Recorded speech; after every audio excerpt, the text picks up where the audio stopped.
Lions TV, this is the Den Daily, bringing you all the latest gossip, views and transfer news from in and around the Den. How are we doing, everyone? It has been a while for me. I think the last time I filmed was the Burnley game, which was 9 days ago, post-match, etc., away day. But you may have seen me more recently than that with the Chris Congo and the Jake Cooper interviews. They're both up on the channel if you want to check those out. But they were actually filmed like a month or so ago, and I've been delaying doing a little bit of a midweek roundup and update show because I've been waiting for the squad retain list. That's still yet to come, but plenty's happened, which we're going to get onto. I'm going to mention it as well. Yes, I've trimmed my beard because I know someone will say something about it in the comments. But there you go. I've mentioned it. We move on and focus on what's important, and that is Millwall Football Club. Of course, it feels good to be back, and I am optimistic about the season ahead, although it is still a long way off. And in this video, we're going to look at people and personnel that have left, others that have signed contracts extensions, and potentially one or two others going out / coming in, maybe not coming in so much. But let's start out with the players that have left the club. As I said, the retain list hasn't been announced yet, but they have personally put out posts on their Twitter and their Instagrams saying that they have left the club. Let's start with two strikers that have both been at the club for a very long time, starting with Henry Hearn. He's been at the club for over 10 years, of course, a son of ex-Millwall player Charlie Hearn. And I'm gutted he's left, and I'm gutted the next one's left as well. But I'm going to feed into that a little bit more. Henry Hearn has been obviously released by the club / his contracts not being renewed. He's done well at the youth levels. He's recently been out on loan at Hornchurch. Forgive me, I'm not sure what division they're in. They must be in a National South or maybe one below that. But yeah, he's not having his contract renewed. I'm sure we won't struggle to find another club. Scored a lot of goals in our youth teams. He was hampered by a long-term injury last season. At one point, we saw him sit out quite a lot of the season. And I'm gutted for him. Moving on to another player that's left the club, which I'm even more so gutted about because I really rate him, is Tom Leahy. Tom Leahy got his debut this season, I believe, with the first team, and he's been here a long, long time. Another centre forward, of course. And I'll just think back to, I call them glory days, were the days where I used to go down quite often, nearly every game with my mate, and watch them play at Calmont Road, or sometimes occasionally at the Den. That youth team at the time, you know, George Alexander was a bit before Tom Lee's time. Tom Lee was younger than those boys and was coming through, you know, the Hayden Mullers, the Jaden Davises, the Sean O'Briens, the Alex Mitchells. I used to like Bessart Topolodge. I used to love watching all those boys.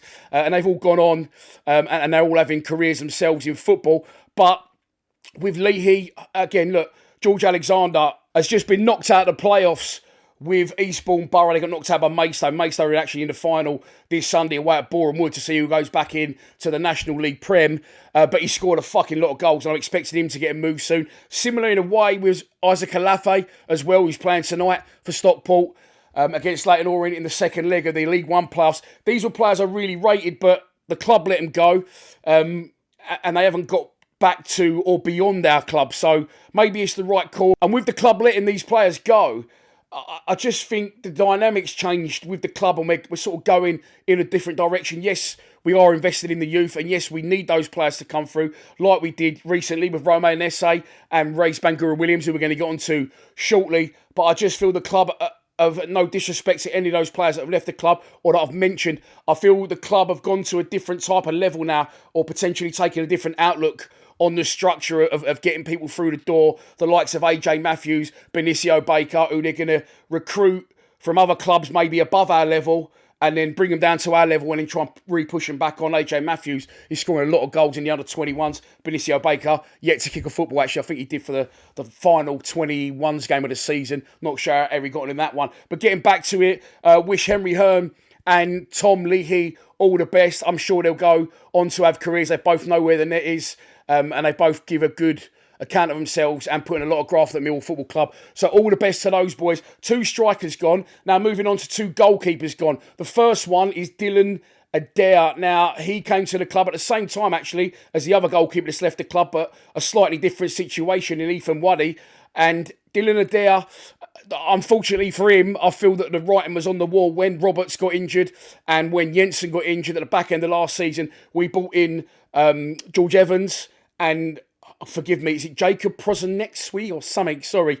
It's not an easy one to pronounce, but a good young goalkeeper that's highly rated. Millwall's got a new contract recently. They both got brought into the fold, and at recent home games and at Burnley away, Dylan Adair was sort of third wheeling with those two. So he must have known the writing was on the wall. Not really worked out for Dylan Adair, and he has also been released by the club. The final one is a real shame, and I really feel for him. Ethan Wadley. Now, George Evans doesn't look the biggest, and a lot of our goalkeepers don't always look the biggest. But when I've seen Ethan Wadley play for us, he looked quite a big presence in goal. He was previously at Chelsea. He came to us, again, without making a first-team appearance, but he did wear the headgear, and that was due to an injury he picked up last August, apparently, in a game, Peter Cech style, crash helmet. And for that reason, whatever has gone on in that process, he is unable to continue, and he's had to retire from football on medical grounds. So that's really unfortunate, and we wish him all the best. So that's two strikers that have gone, confirmed. That's two goalkeepers that are gone, confirmed. And today it's been confirmed by Millwall Football Club that goalkeeping coach and, of course, ex-Millwall goalkeeper Andy Marshall has stepped down from his post at Millwall Football Club. They did release a statement. I'm going to put it on the screen there for your viewing. Personal reasons, I believe. It's nothing against the way the club's going. Andy Marshall, as I said, big part of the club, has been for many years on and off, and it was probably a difficult decision for him to come to that decision that he was going to leave and step away from football for a little bit by the look of it. So we're now looking for a goalkeeper, I believe, because I don't think Evans will get his chance. I covered that in the post-match at the back end of last season. As it stands, Roberts is going to be our number one because Jensen's out till Christmas. But I do believe the club now will look to sign a new goalkeeper in Lucas Jensen's absence, and with those two going through the doors, potentially a clue that someone will be coming in. But we've also got to fill the goalkeeping coach void. Who did we have? We had Kevin Pressman. Well, keeper he was, by the way, back in the day. Following on from that, we had someone else. Was it someone Turner? Can't really remember. Again, we didn't really know him, but just what the feel you got, it wasn't everyone's cup of tea. So I'm going to give the football club the biggest name and the easiest appointment, and definitely the best appointment, Tony Warner, goalkeeper coach. I don't need to see who Tony Warner is. Ex-Millwall goalkeeper, Millwall legend, of course, and he's had a very good career since he finished playing as a goalkeeper coach. He's been with Accrington Stanley, he's been with Bolton, he's currently Reading goalkeeper coach, and believe you me, Big Denzel would love the job. He loves the club. I speak to him regularly, and all he wants to talk about is Millwall. That's gospel. He just loves the club. So there you go. There's an easy appointment. Bring back Big Denzel to the den, and I think that we can move forward again, even stronger in our goalkeeping positions, and with a really good, strong coaching tone as well. So we wait and see on that one. They're all the players, as for now, as I film this, that we know have left the club. As I said, we're still waiting on that retain list. And once that comes in, I will do a podcast. I know I always say I'll do a podcast and we never do a podcast. I will do a podcast with the other boys at Lions TV, and we'll go through every single player, what positions we think need filling, which players we kept, which players we wouldn't have kept. Not that it matters, because who's gone is going to be gone and who's staying is staying. Two players now that are staying. One is Wes Harding. Wes Harding has been given an extra year on his contract. His contract was due to be up this summer, but the club have offered Big Wes another year, and he has taken it. I personally was really pleased about that, because I always thought he was underrated. I always thought he come in for unfair criticism from our fans, and I think when he steps in this season, I think he's done a really good job. Scored, of course, in the FA Cup against Crystal Palace, but away from what he's not supposed to be doing. What he is supposed to be doing is defending, and I thought he had some really strong performances, especially at Leeds away in the FA Cup. I'm just surprised I didn't think they'd keep Big Wes. I think it's going to be more going from Big Wes to Uncle Wes now. I think he's going to be more of a Sean Hutchinson, a Murray Wallace, a sort of two players who will probably leave the club, unfortunately, as well. More of an overseer, more of a person around the dressing room, more of an arm around the younger players and teaching them the right way. So really pleased about that one. Although I'm honest, I was surprised because I didn't think the club were going to keep him. And then yesterday we got an announcement video / music video / a little bit of a rap from Race Bangura Williams. He has signed a new 5-year contract at the club, which is absolutely fantastic. It's brilliant news, in my opinion, and I'm trying to keep it all bubbly. No, I will keep it all bubbly. Look, he's a fantastic talent with great potential, and we've seen flashes of him. For me, he's not a wide player. He's a big lump as well. People don't realise he's tall and he's stocky. For me, he's very talented on the ball when he can make things happen. He wants to take defenders on. but without a lot of pace, I don't think that job for him is out wide. I feel it will be in a 10, although at the minute we've done away with a 10, and I say the 10 doesn't work for us because we haven't got the right player to fit that void. Maybe he could be that, and going forward, he's only going to get better. But what I feel the club has done, don't bite me head off, I feel they've done, because there's nothing wrong with what they've done. What they've done is they've done a bit of a Zach Lovelace here. They've done a little bit of a bit less Romain Esse because he went on and he proved his worth. They're trying to get these players now in the shop window to move them on. And look, there's nothing wrong with that. Like I said earlier, the structure of the club has changed and we're doing it a different way now. And we're sort of trying to bring these youngsters in, show people what they're about, what the potential they've got. And then someone comes and gives us, in Romain Esse's example, I can't remember what it was. 12 million for Esse, 10, 15, I can't remember. Let me know in the comments. But off the back of that, banking a bit of money, putting the club in a better financial position. But on top of that, with the rest of the money, going and buying 4 or 5 more potential Romain Esses or strong players like Kamil Nijli from abroad for record money. I think that's the way round we're trying to do it. So I'm not saying he doesn't deserve a 5-year contract. I think he's got a lot of potential yet to fill, shall I say. But buzzing with his start, he's come out of nowhere this season, and he did fill that void when Esse left, because he comes straight in, didn't he, against Dagenham, and then a whack Pompey setting up Ivanovic and scoring goals himself, and a Cardiff at home when he twisted up there right back, who I think still trying to find his pants. Yeah, he done really well, and that sort of took the edge off the Esse thing for a lot of people. So brilliant, he signed a 5-year deal. Also feel the club are learning as well, you know, not letting these players run their contracts down. And it speaks volumes for us, the club as well, that Bangura Williams wants to sign that deal. So he has signed his 5 years, and if anyone wants him, they're going to have to give us a serious amount of bunts to lure him away from SC16. So great news all round. Great player with even more potential to fill on a 5-year deal. He's going to be staying in SE16 for a while by the looks of things. Okay, so 4 players out and 2 staying for now. There is and has been sort of nods to, on Instagram or wherever you follow the players, Twitter, whatever, other players. I mean, my mate sent me the Tanganga one. I mean, look, he's gone. See you all soon, Millwall fans. I don't think it's that. I think we'll find it hard to keep Jaff in this transfer window. Again, the money's got to be right, and he's still under contract. And again, it will be a little bit of what I'm saying, you know, bringing in these people. And I don't think he'll go to Bromley either, by the way. I think he'll move on potentially to a Sheffield United or a Sunderland if they go up. You saw what Dan Ballard was doing for Sunderland last night at the last fucking knock-ins against Fat Frank's Coventry. So yeah, Jaff's one I'll show you there on the screen. I don't think Jaff wants to go anywhere, if I'm honest. But unfortunately, money talks. It always has in football, and it always will. And if the bid comes in, whether he loves me or not, or he's enjoying himself at the Den or he's not, which I'm hearing through people that he really is enjoying his time at the Den, he will go. But 2 players, obviously, one that's definitely left the club is Josh Coburn. Now, I feel this is going to be a complete video by itself because he divides opinion massively, Coburn. Of course, his loan is up, so he goes back to his parent club in Middlesbrough. They actually had a fizzle out, didn't they, at the end of the season? And I think they might be looking at other managerial options soon. I'll be surprised if Michael Carrick keeps his job going into next season, so that could potentially sway Coburn back into the mix at Borough if Carrick does go. But yeah, he's gone back. He's thanked the Mill fans for his time. Let me know in the comments, because it massively divides opinion. Like I said, would you keep Coburn or would you look elsewhere? I like him. I think he does a job. Still not quite forgiving him for the miss at Burnley. But I definitely feel, I've said this loads of time in videos, he come in, and when he first came in, I thought, fuck, he looks red hot, this kid.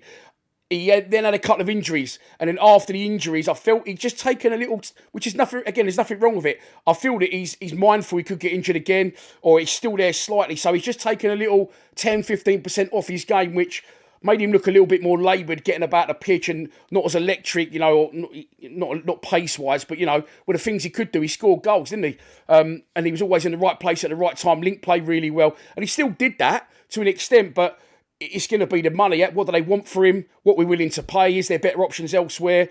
With a lot of Preston players out of contract, by the way, and Alex still haven't worked with them, of course, previously, a few of their players. Freddie Woodman, the goalkeeper, is one I'd be definitely interested in taking, as well as a couple of strikers up there that could be, you know, available on a free. Let's wait and see. But for me, Josh Coburn, as I said, let me know in the comments. It definitely divides opinions. I will be interested in taking him. However, next season, I don't think the Ivanovic-Coburn combination, they did all right together, but I think you do need a big man, little man. I wouldn't mind having them both competing for that one space and then bringing in, spending a bit of dosh on a sort of different type of striker to compete alongside them. Sort of like a Macaulay Langstaff, but a better standard, if you know what I'm saying. So that's one that's gone. Another one, it hasn't been confirmed that he's gone, and I'm not his biggest fan in the world when it comes to him being a footballer, but I've got full respect for him, and I take my hat off, because what he does, this geezer, is he just tells it how it is. And I'm talking about Aaron Connolly. That's his Instagram post there. More clubs than Sevi Ballesteros. Well, I think things about Connolly sometimes, and maybe other people do. And then I find myself seeing him just coming out and saying it. He don't pull no punches, fair play to him. He just fucking says it out how he is. And looking at that statement, to me, that suggests that he's going to be leaving the club. We did get him on a free. He left Sunderland, they terminated his contract. We picked up his contract the day he left Sunderland, and we had it to the end of the season with an option to extend. But looking at that, I could be wrong, but my judgment of that is that he's not going to be offered that 1 year extension, and I think that's the right decision. I don't dislike him as a player. I think he's a little bit of a nearly man, and I don't think, no disrespect to him, I don't think he's on the way up in his career. I think he's on the way down. I think he'd be a strong player in League One, but even since we signed him, I felt we got him and Kramer at the same time, and then it was left a little bit when I'm not sure how long it was, and then bang, bang, bang, we had that mad transfer window day where we started signing a different bracket of players. So I feel that Connolly may have been a stopgap. He obviously had to come in and prove his point. He scored 1 goal for us, and he had a couple of okay appearances. But for me, you're not gonna, we're not gonna progress from where we finished with Aaron Connolly as a regular starter. So I'm judging. I'm not sure, but to me, by that Instagram post, like I said, it's looking like he is going to be moving on from the club. Right. So that's players gone, new players signed, contract extensions, etc., etc. The one that I'm going to cover now is the last one, and my God, I hope it's not true. Of course, we are in the summer now, and rumours will begin, and Lazio are rumoured to be interested in the big fucking garlic and herb, Mihailo Ivanovic. If you look at that there, I've looked at this page a little bit on Twitter. I'm not sure how reliable it is, but as we know often, there is no smoke without fire, and it's rumoured that Mihailo Ivanovic is a target for Lazio for around 10 million euros. He had been previously on loan at Sampdoria from his team Vojvodina in Serbia. It didn't work out for him there at Sampdoria, just judging by his Wikipedia page, and he went back to Vojvodina. Of course, he's come to Millwall. Again, mixed feelings about this when I posted it on social media, so let me know what you think in the comments. People saying, I'll cash in, 1,000,000%.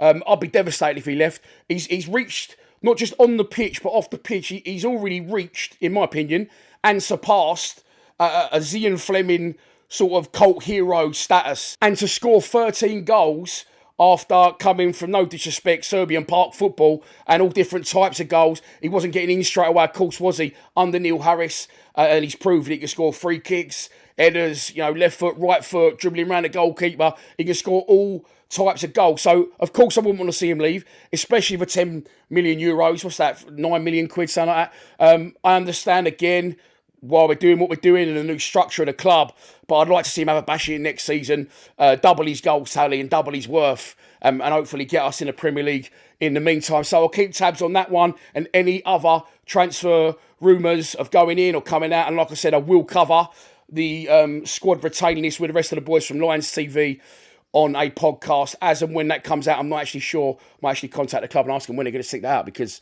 it will be good to know to get a little bit of prep in. But yeah, good to be back on camera. I'm now sweating my tits off. It's 25 degrees down here in Rye Harbour. Hope you're enjoying the time off, although with the playoffs, it's a little bit of a cheat at the minute. I'm not really feeling like it's definitely done, because it isn't done. But yeah, it's going to be a long old summer with no football. So I'll give you as much content as I possibly can. Sorry, just one last thing before I wrap the show. We are nearly at 25,000 subscribers. I wanted to try and get there before the end of the season. It hasn't happened, although the season is technically running, but we're not in it. So if you haven't already, there's the graphic. There's the graphic, yeah. Can you please, if you haven't already, subscribe to the YouTube channel? We're about 140 subscribers off reaching 25,000, and I can buy a new graphic to get us to 50 if we ever get to 50. But I've got some very good and some very different Lions lounges lined up for the summer. So the quicker we get to that 25k, the quicker I can go about releasing them. Please subscribe to Lions TV. Come on, you Lions.